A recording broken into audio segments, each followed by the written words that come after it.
The Wild West defined a time and shaped a country.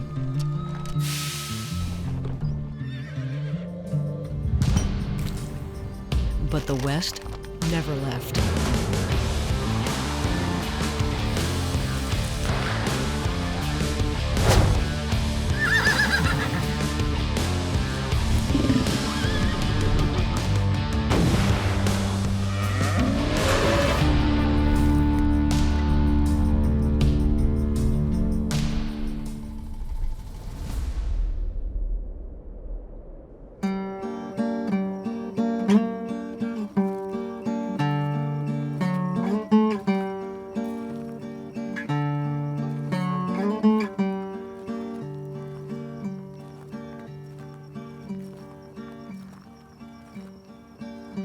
There's a traveling wildfire sprawling like an endless gravel road. My name is Don Flemings, the American Songster. I'm a Grammy Award-winning musician. You can see it tearing up the mountainside. It goes where it wants to go. I present a lot of different types of old-timey music, folk music, blues, country, jazz, ragtime. And my eyes cry looking at the flames, orange to yellow, burning to white. In doing that, I try to tell stories that are lesser known, some stories that have been traditionally marginalized. For there's a traveling wildfire blazing into the valley tonight.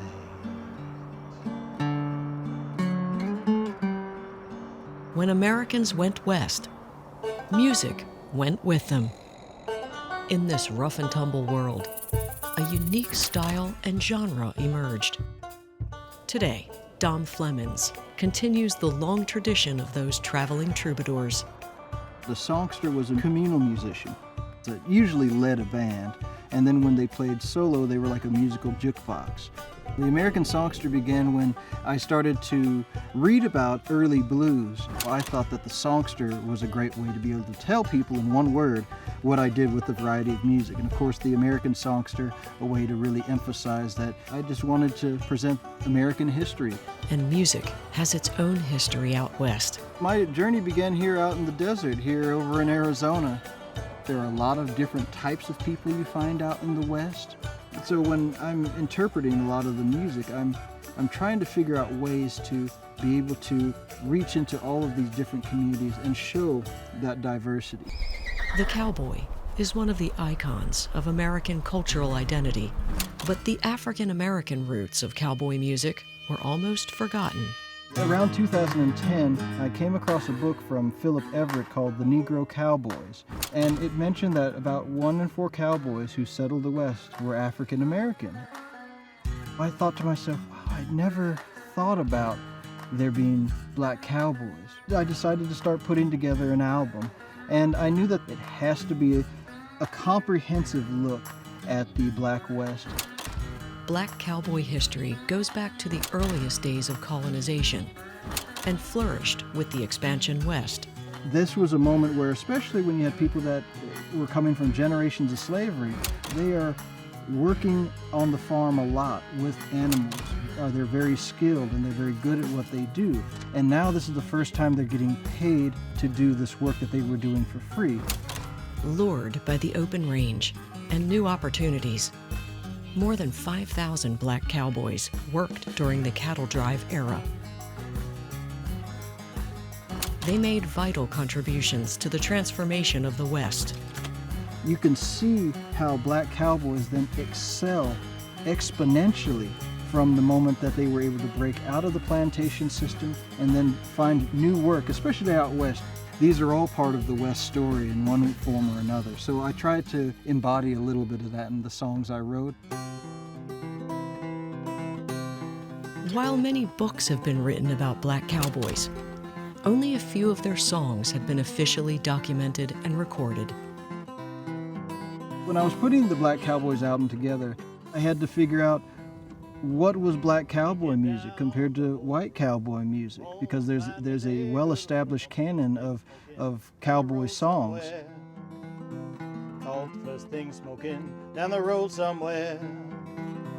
'Cause they called me steel pony and boys, I'm going to ride. I tried to show the aspects of the folk cowboy singing the songs on the range, just to imply that openness on the range of someone singing out to the winds. And then also taking a little bit of the Hollywood cowboy, which musically sort of stemmed off from the Buffalo Bills Wild West show, and it turned into someone like Jimmy Rogers taking on cowboy songs within his recorded repertoire, which would influence someone like Gene Autry. But I felt that there were so many stories that all these songs, or the musicians who originally recorded or played the songs, I felt they had interesting stories to tell. Now they call me Mr. Flemings, 'cause I'm a pull porter now. Good Lord, I caught the first thing smoking down the road somewhere. Called the first thing smoking down the road somewhere. 'Cause they called me steel pony and boys, I'm going to ride. And I wanted to pay tribute and showcase this part of the history while sort of just adjusting the lens ever so slightly to show the African American roots of where all these musical cultures lie and where we can find an elaborate, multifaceted West within all of this structure. The acknowledgement of black cowboys through song reveals the historic diversity of the West and a unique culture that endures today. The one thing to always remember is that there are two Wests. There's the West of the imagination, and then there's the real Wild West. When you start to acknowledge black cowboys, you automatically are acknowledging Mexican vaqueros, Native American cowboys, Asian American cowboys out west, because then you are seeing a diverse history. Times have changed, but the sounds that define the West never will. I mean, the sound of the West is the echoing off the mountains. That's the most pure sound of the West.